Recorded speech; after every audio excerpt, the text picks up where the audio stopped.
He has a huge chance in this, Jack. I don't think I'll be touching him at 20 to 1. My name's Master Tommy Tucker. I've got to do something stupid. Gosh, I would have beaten him by, what, 30 lengths? Money, money, money, money. It was probably my nap of the week at 20 to 1.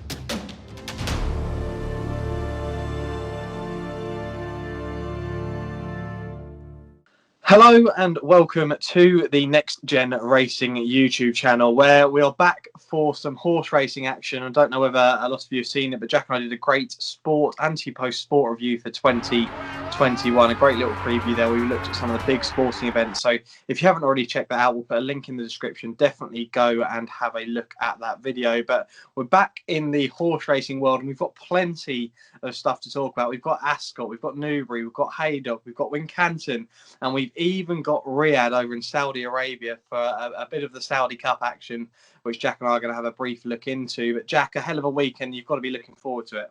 Wow, we've got some unbelievable national hunt action. We got the Saudi Cup. Yeah, can't wait to get into it. It's going to be great. And we're going to kick off with Ascot. We'll start off with the novice chase there. It's the Reynoldstown novice chase over 3 miles, and your betting currently looks roughly like this. The big breakaway 2 to 1, If the Cap Fits 7 to 2, Severano 6 to 1, Al Nadam 13 to 2, Fullback 7 to 1, and 8 to 1 and bigger the rest. Now, Jack, it's a nice little novice chase to get things started, and the big breakaway, one who was going to be considered as probably the big English threat in the festival novice chase come Cheltenham. He hasn't exactly hit all the heights we've wanted him to hit so far, but do you think he's going to take all the beating in this? Yeah, as you say, he definitely hasn't hit the heights that we once thought he had, but I think he does take all the beating. I mean, when you look at the previous stats for this, 16 of the last 18 winners were 6 or 7 years old, and he's the only one in the top 4 of the betting who actually fits that criteria. We've got 8-year-olds, 9-year-olds, plus I think we have a 14-year-old in there as well. But I mean, Colin Tizard's won this the last 2 years, and the Corto Star's a really good place to start, because I think the big breakaway landed a great race, ran a great race, even though he didn't jump very well.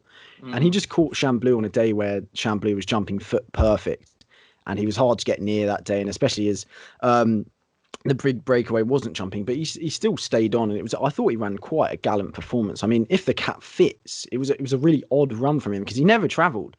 And you didn't really see much of him after about the 6th fence, and it almost felt like he was pulled up. And then suddenly, when you're at the line, you saw him absolutely fly home in 3rd, and it was really odd because you couldn't properly see how his race unfolded. But I mean, you couldn't really back him with too much confidence after that. And I think the big breakaway would be the one to land the spoils here at a short price.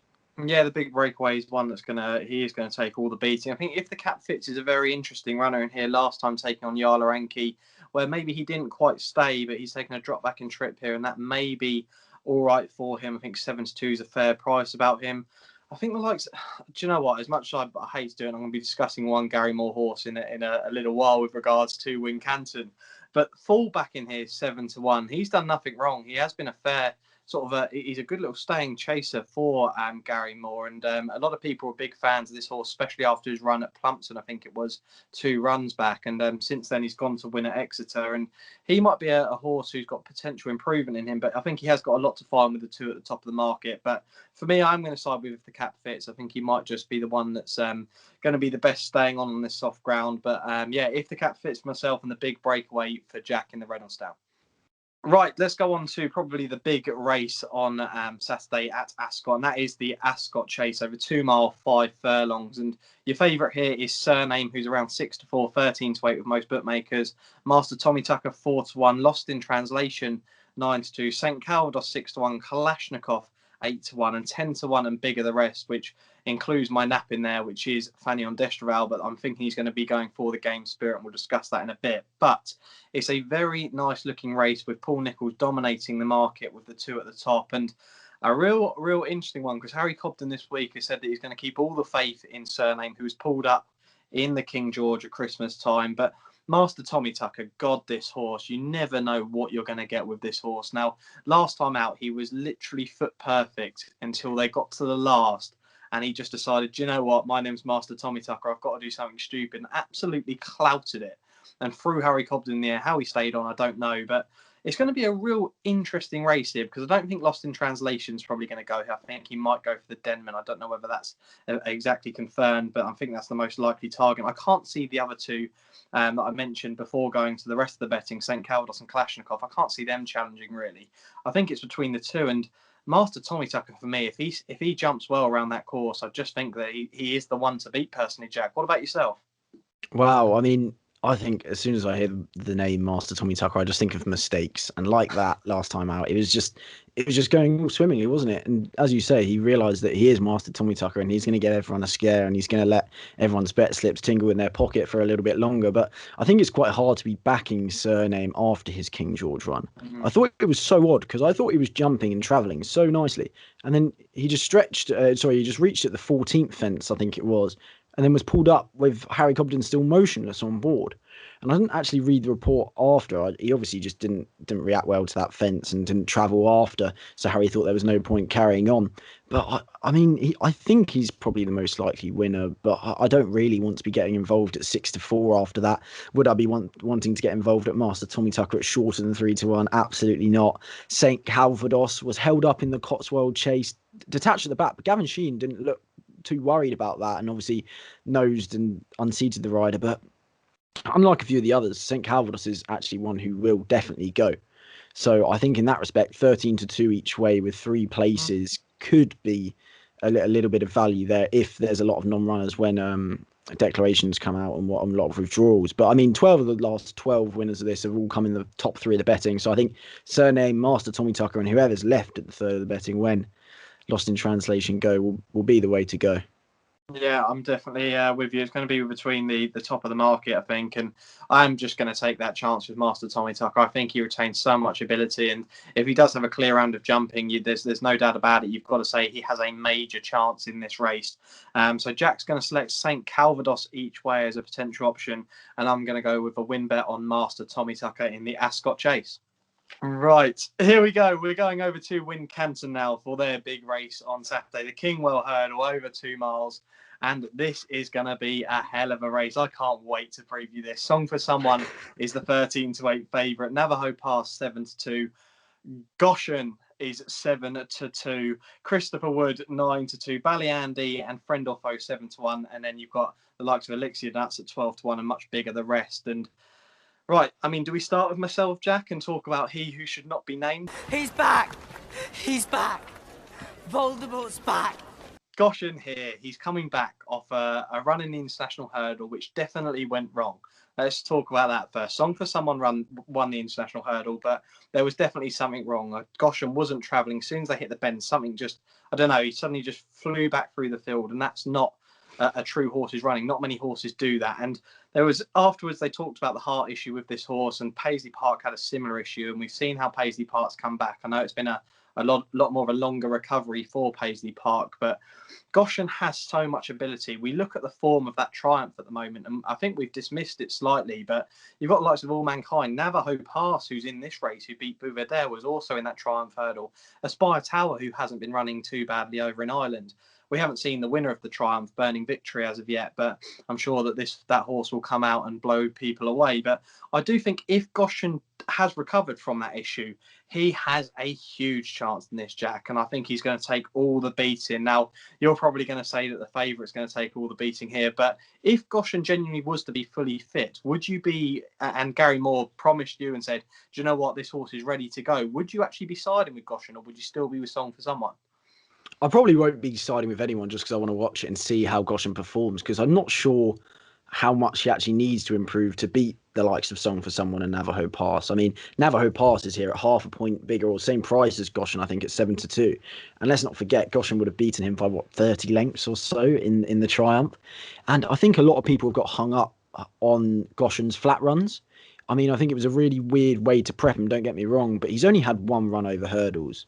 And we're looking at someone who's drifted from about 5-1 for the Champion Hurdle to 25-1 for the Champion Hurdle, just because of one hurdle run, which doesn't seem that fair, really. I mean, I'm not sure how much he'll have to do to be cut to single figures. I think he'll have to win and win well to really be put in the market. If he wins, he'll probably be cut to 12s, 10s. But if he wins assertively, then I think he'll be looking at single figures and 5-6-1 if he wins that well. But yeah, Song for Someone, he's beaten everything in front of him, and whether it's making all at Ascot or whether it was the international hurdle, he's definitely not the best jumper in the world, don't get me wrong, but he just has a really nice gritty determination and always manages to see things out. And of course, Silver Streak has franked that form by beating Epatante in the Christmas hurdle. And I just think a Song for Someone, if you obviously discount Caution, because who knows what he's going to bring to the table, I think he looks bang on here. Navajo Pass had quite an easy time of it against a Beauvedere who was reappearing after a long break. He won't have that much of an easy time out front. They won't let him have that much of an easy time out front. And I just think Song for Someone looks quite good here at around 7-4, 15-8. Yeah, it's going to be a real fascinating race, and the likes of Navajo Pass as well. Like we say, he's beaten Beauvedere, who we are likely to see in the Champion Hurdle next time out, and could have potential improvement as well. But so could this horse here. Goshen and Navajo Pass are two young horses with so much improvement in them. Now, Jack, at the moment, we look at that market in the Champion Hurdle and we see Epatante and Honeysuckle, the two mares at the top of the market, battling it out, and everyone's sort of putting this sort of duel in place, Epatante versus Honeysuckle. But in your opinion, at this moment in time, before we've even seen this race, who would you say is the best each way value in the Champion Hurdle market to potentially nab that third place if that was the case? Oh, that is interesting, because I wouldn't really know, because I don't really trust many of them. Abracadabras I couldn't trust. Samoa I couldn't trust after their runs. It pains me to say it, but I'd almost want to have a stab at Goshen whilst the 25s is still available, and we haven't seen him yet, because it can only get better from that run. And I don't know how bad it actually was. Yes, he finished 10th, but he was up with them until the second last, let's not forget, or third last, I think it was, before drastically weakening and having to obviously be eased. And there's only, things can only go up from there. And I think they only jumped 5 hurdles at the time. So I don't know if you can work out, but I'm trying to get around the fact that I'm saying Goshen here. So I'm trying to weave my way around it. But yeah, Goshen is who I'm going to say. What about yourself? Yeah, no, it's all about Goshen here. And I think that 25-1 now is a fair price about this horse. Just remember, for people who are getting into racing or don't know, that vets would have checked this horse over. This horse would not be able to run unless he was fully. He has to be fully fit, and he would have been checked over many times. So the heart condition, from what they know, is completely gone, and he should be ready to run on Saturday. I think if we don't see him Saturday, personally, he may end up going to the National Spirit, which will be the following Sunday. And if we don't see him at all, I don't think we're going to see him at Cheltenham, unfortunately. I think that's the way. But hopefully we get to see him on Saturday, get to see the real Goshen come out and really impress into the Champion Hurdle market. But a great race at Wincanton on Saturday. Right now, a preview of the big handicap from Haydock, which is the Grand National Trial. And your current favourite is a horse called Not a Chance, 9-2. The Two Amigos, 6-1. Sojourn, 13-2. And then we've got the likes of New Tide in there. On Guard, they're 8-1. Lord de Mesnil, the Welsh national, good thing it was at Christmas time. And then we've got sort of 10-1, 12-1, bigger the rest. Now, Jack, I'm quite keen on one in here, New Tide, who's a horse who last time out he didn't quite suit the distance. I think a step up for him in trip's going to be ideal. He's only been dropped £1 since his last run, but I do think he's a horse that's got plenty of improvement. I think the camp think he's got a hell of a chance this weekend. But there's plenty of decent chances in here. Lord de Mesnil, a horse who he finished 9th in the Welsh National, and a lot of people, God, I've never seen a horse so tipped up for a big handicap at Christmas, but not seem like it's getting backed. I swear to God, the odds stayed the same. If anything, it was drifting on the day. But everywhere I was looking, everyone was on Lord de Mesnil, and I was like, God, this is going to be a hell of a crash for a Twitter horse finishing 9th. So where are you siding here? Please don't say Lord de Mesnil, because we'll see the whole of Twitter probably back on it again. No, see, Lord de Mesnil, there will be a lot of backers, because obviously he was second in this last year off £2 lower. He's been dropped £3 for that 9th. And his form at Haydock, he's 2 out of 3 at Haydock. So a lot of people are going to definitely fancy him. But the thing is, he came into it last year with on a full-timer, and this year he comes into it on definitely different form. Now, I'd love to see Rams the Tai. I don't know how to pronounce his name, but Rams the Tai do it. He's performed very well at Haydock, but he's carrying 11 stone 12 on his back, and that is going to be an awful lot in these conditions. And I think 3 of the last 12 winners came from the Welsh National, and 2 of those 3 placed. So places in the Welsh National is usually a good place to start. And I think the Two Amigos has a serious chance here. I know he's quite short at 6-1, but he comes off the back of a career best performance in that National. Now, he led from the front. He jumped so well. I was just waiting for him to be out the back of the picture, but he stayed so well. And in the end, only got beaten by Secret Reprieve, who, of course, is a very progressive horse. But he also beat Yala Enki. And, of course, Yala Enki has franked that form by winning. And then running okay in the Cotswold, but I think a mark of 144 isn't insurmountable for him, and I think he's definitely a worthwhile each way price. You'll probably be able to get 3, 4, 5 places each way, and I think 6-1. He looks pretty bang on here. Okay, yeah, the Two Amigos for Jack at a fair price of 6-1 there. I'm going to side with Newtide at around 8-1, just with that Haydock form in place from his last run, and probably going to relish these conditions and the extra step up in trip. So it's going to be a fascinating race at Haydock, and a couple of these with national entries. So very much looking forward to that one on Saturday. Right, we are going to go to Sunday now and go to Newbury for the rescheduled meeting there. And we will skip back to Saturday for the meeting in Saudi Arabia in a second. But we're going to stick with the jumps action. Start with the Game Spirit Chase, which is over 2 miles.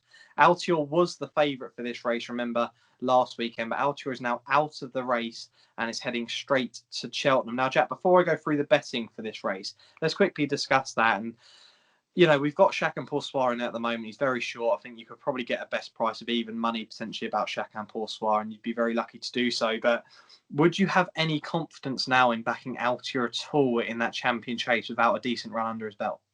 I had very little confidence as it was coming off the Clarence House, and now, sorry, not the Clarence House, but when he raced. But I don't think at all, like, now you can't back him after his last run, can you?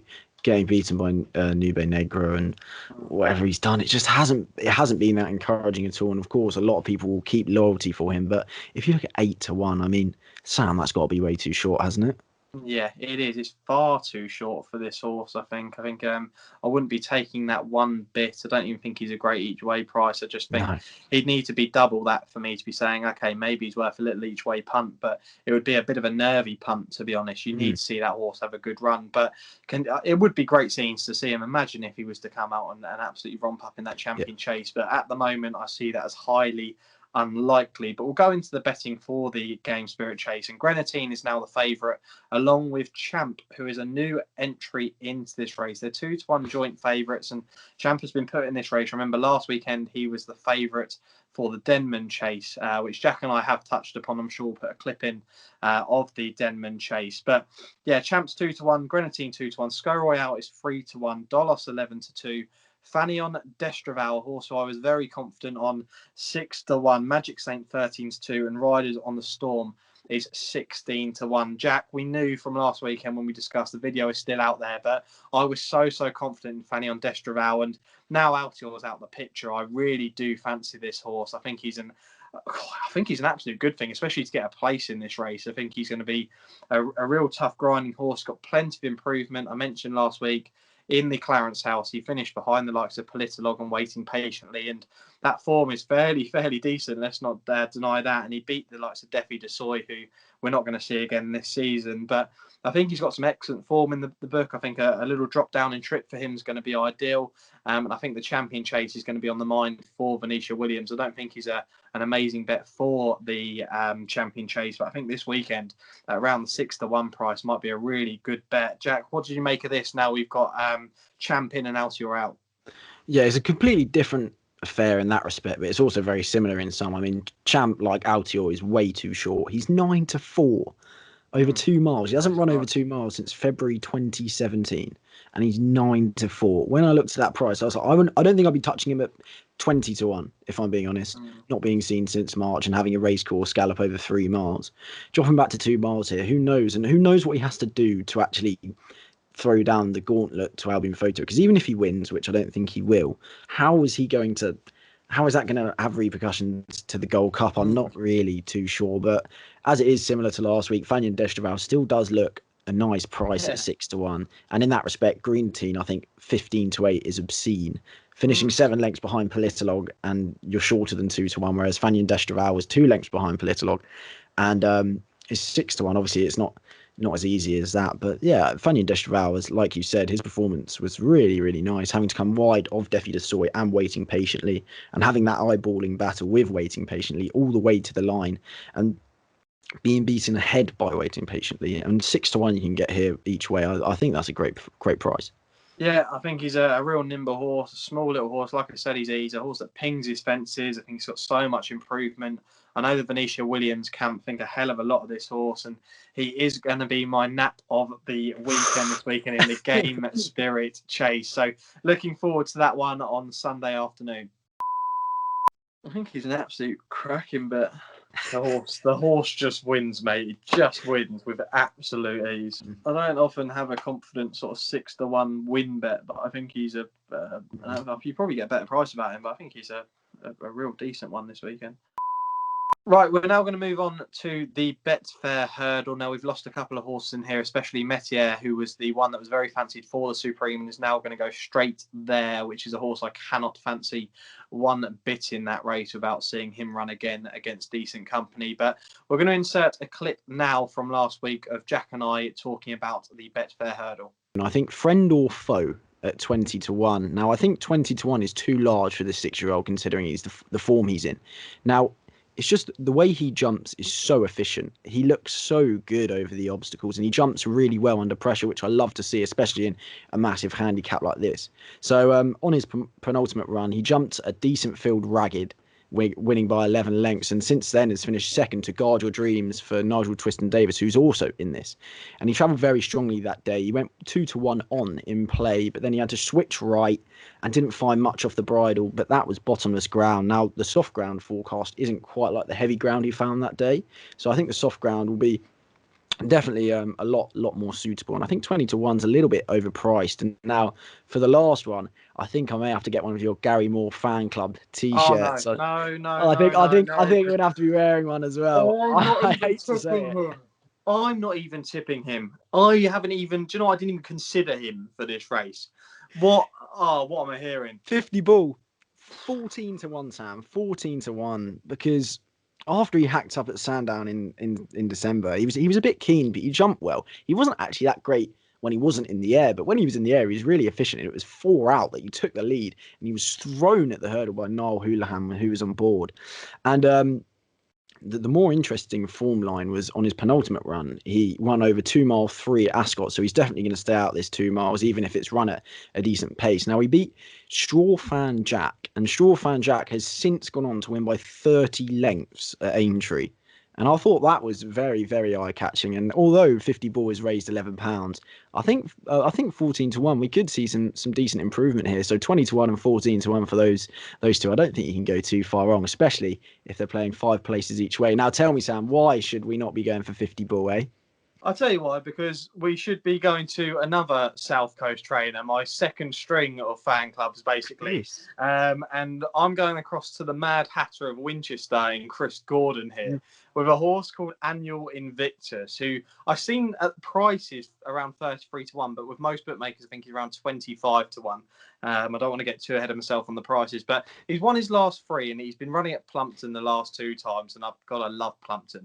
What a fantastic course, both local to us, Jack, but a cracking course. And he ran on soft ground that day, and what happened in that race? I remember I was actually off work, and I was sitting there watching it, going, do you know what? This horse seems to just find more the more he's joined. He kept getting joined by horses, and he just kind of pulled away and kept doing so. And I think potentially he's going to be from the front, or he's going to be close up. He's not going to be held up. I'll be surprised if he is. But Josh Moore's taking the ride here. That's pretty much because, Tom Cannon's now, retained to Alan King. So he's also retained to Chris Gordon. He does ride a lot for Chris Gordon. But Joshua Moore takes the ride here, and I wouldn't be put off by that. I think Josh gives a horse, especially at 2 miles, a really, really strong ride. He's a strong jockey.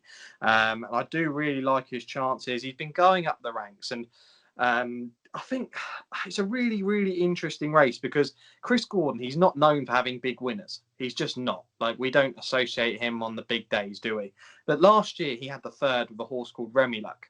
who I was actually a big fan of Remy Luck, and that was at a huge price. I think it was around 50 to 1, 33 to 1 that horse was, especially in the morning.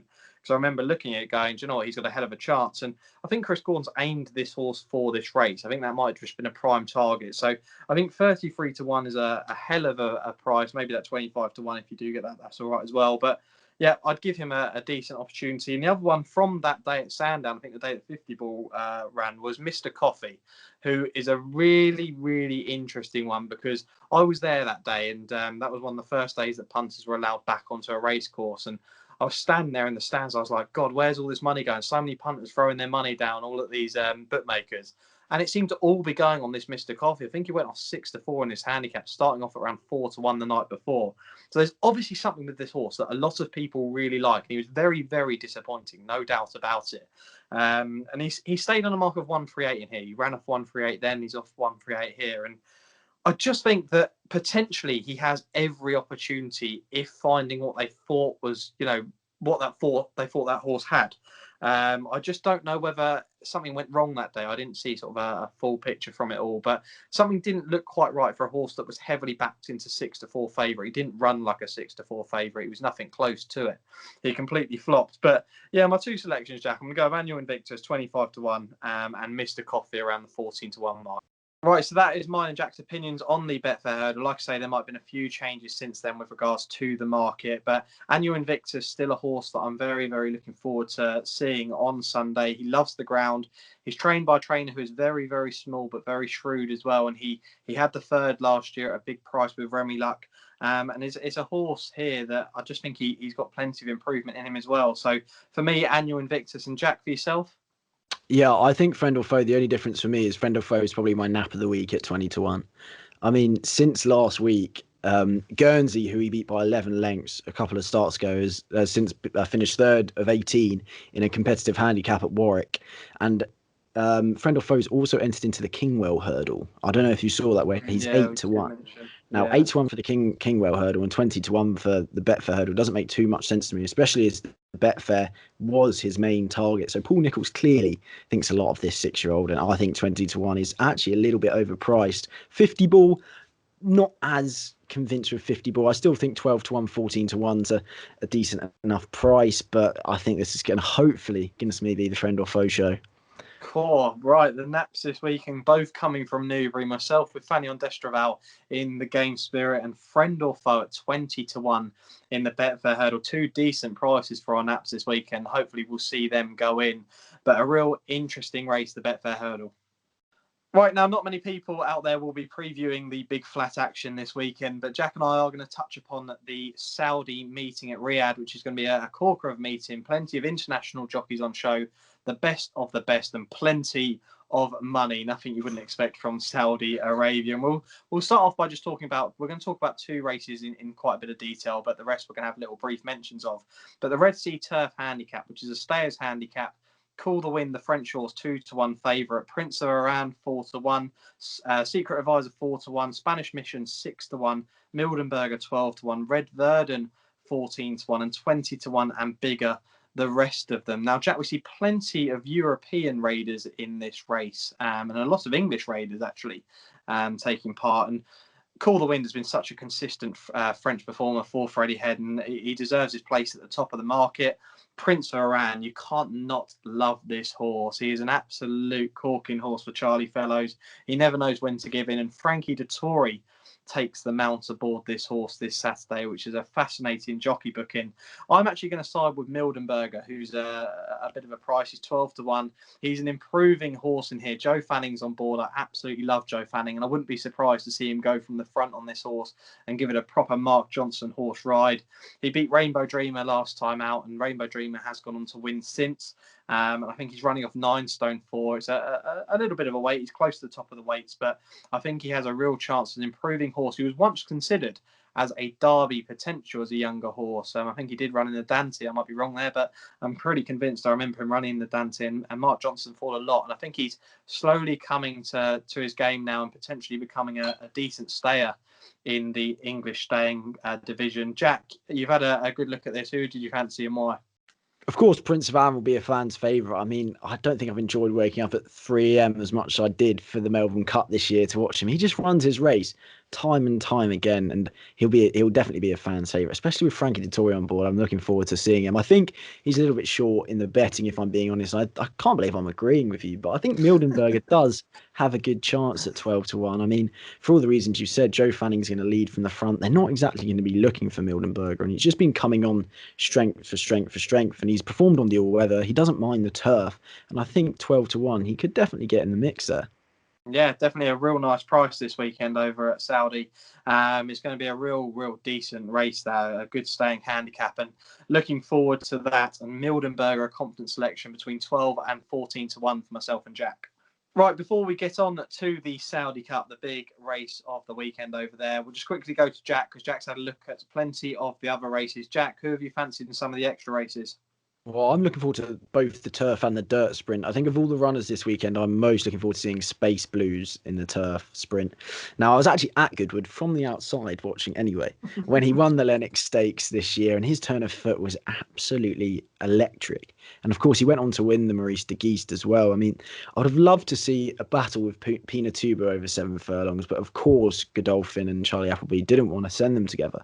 But I mean, I'm looking forward to see his turn of foot on action again. He's quite short. He's 6-4, but I think that'll be something that I enjoy if I see that turn of foot yet again. And then on the dirt course, we got the July Cup winner, Oxted, and that's an odd one on his dirt debut. So I won't be too sure about how he's going to perform on the dirt. He's 7-2, I think, and that is very short considering it is his dirt debut, and there's not really too much in the pedigree which suggests that dirt is going to benefit him at all. So I think that's a little bit short, but an interesting candidate is Brad the Brief, who went from strength to strength last year, got the better of the Stewards Cup winner Summergand, and eventually went on to win a Group 3 at Chantilly. Now, he's 12-1, and I completely understand why, because he's never raced on the dirt as well. But I think that he could have a little chance, at 12-1. He's obviously an English raider, which we love to see, and he could really serve up to them at the top of the market. Yeah, very interesting. A couple of decent selections, Jack. There, it's great to see Oxford out there on a dirt debut, and big ride for Kieran Fallon Jr., who I think he had his little stint out in America, so he'll be used to riding on the dirt, and it could be a massive opportunity for that camp and the Roger Till team. What a day it could be for them out there, but looking forward to some of those races. Now, I'm quite happy to go straight back into the big one, the Saudi Cup now. The huge race, money, loads of it down on this race. Charlatan is the favourite, around 6-4, 7-4. Next Go 2-1. Mishrif 6-1. Military Law is 12-1, and the rest are about 16-1 or bigger. Jack, this race here is a new introduction to the racing calendar, and it has been really well advertised. Actually, I think it gets plenty of notice now, and a lot of trainers are supporting it, and they clearly will with the amount of money that's on show. Now, looking at this from a distance, you've got Brad Cox versus Bob Baffert at the top of the market with the American horses. They always dominate the dirt, and quite rightfully they're up there. But you've got lots of English raiders in here. You've got the likes of Mishrif, and you've got Bangkok in here. They're all taking their chances on the dirt. I mean, you've obviously had a good look at it. It's hard not to look away from the top of the market. Yeah, I mean, I'd be lying to say if dirt is my forte, because it's not. But Charlton did a hack up last time out. It was pretty much hands in the heels stuff. And I mean, I get why he's 6-4. Am I going to be backing him at 6-4? Absolutely not. Am I going to be backing any of the American raiders? I don't really follow the American racing enough. I'd be lying if I said I do to be backing them. I think Mishrif's an all right price at 6-1, 7-1. I mean, of course, got John Cosden there, and he's proven he takes to the dirt, because he did actually have a start at Riyadh and finished second, which I like to see. So he's actually got some proven course form and on the dirt. So he's come from strength to strength. He's better than ever this year. And I think 6-1, 7-1, if I had to side with someone for the money Saudi Cup, it's going to be Mishrif. Also, Sam, I saw an article. It was one of the, like a clickbaity kind of article, but it says that the winner of the Saudi Cup is going to be one of the highest paid sports athletes ever. Wow. Like per second, because how long they're running and what the price. Oh, of course, yeah. Yeah. I didn't think of it like that. Yeah, That's absolutely insane. But yeah, what do you think? Yeah, no, I mean, like you say, it's not a race that I really want to go big in the betting. I'm going to be watching the race closely. I'm looking forward to seeing the race, but it's not one I'm going to be touching with too much money. But a horse I have looked in here and thought, you know what, I might have a cheeky pound each way on, is a horse who's on the dirt, and he ran at Sakir last time, and that's a horse called Simsir. Now, this horse here has beaten some English raiders. He's 66-1 for this race. He is a huge price, and we've seen big upsets out in Saudi from last year. Frankie Dettori riding a 50-1 winner last year over in Saudi. So there is potential for there to be shocks. But this horse here, Simsir, he's trained out there, and he's a horse who's beaten the likes of Sovereign, Global Giant, Deirdre, Bangkok. He's beaten a lot of them. So he has some really good form in the book, and he's now switching to the dirt. And I would not dismiss his chances as a big price. I think he's got maybe a chance of shocking everyone, but it is hard to go away from the top of the market. I think Charlaton's very lightly raced, and I think it was hands and heels last time, but it may not have been as good a race as what he's going to be in come Saturday, so it'll be a completely different challenge. If I was to go on the favourite, I'd be with Nick's Go, who's the Pegasus World Cup winner. I think he is the most talented in there, looking at the form on the dirt, so he's going to be tough to beat in my opinion. But yeah, Simsir for me at 66-1, and Jack taking a chance with the Gosden runner Mishrif in the Saudi Cup. Right, before I leave you guys, and Jack and I leave you guys, we will just quickly see if there are any other selections for the weekend. I think I've had plenty enough so far, but Jack, I'm sure you've got some to look out for. Yeah, I mean, obviously entries are still up in the air. We're recording this on the Wednesday night, so it's kind of this weekend with such good racing. It's kind of everyone's entered twice or three times or whatever. But if you do want to follow us on Twitter, make sure you do, because I'm sure we'll have a couple of selections when declarations are definitely out. And the first is Southfield Harvest, who's a deserved favourite of the 150 at Newbury on Sunday. Now, Sam and I actually did preview this, and Brinkley, who's the good favourite, has actually gone on to win and won't be going there. So I think that's pretty interesting. Now, Southfield Harvest dictated at a good pace, jumps very well. That's one thing I do love about Southfield Harvest. And he was just outstayed by Jackamar, but he hit the line really strongly. And I think the step up to 3 miles is only going to benefit. Now, he's up £5, which could be a little bit of a hindrance, of course. But I think 11-2 is actually an okay price in a big handicap. I'll be taking it each way. And yeah, I think that's a good price. In the same race, I put up a legal model last week at 25-1. He's 14-1 this week.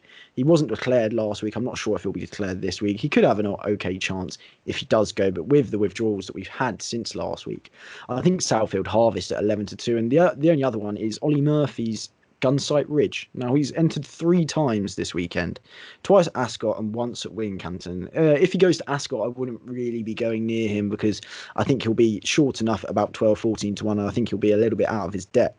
But if he does go to Wincanton, I think he does have a good chance. He finished second in bottomless ground to well-handicapped Gowell Road last time, and he's raised £3 for that, and he could have a good chance if he goes to Wincanton. If he goes to Ascot, I won't be getting near him. But Southfield Harvest and Gunsight Ridge are the two that I'll be looking forward to seeing outside of the ones that we've previewed.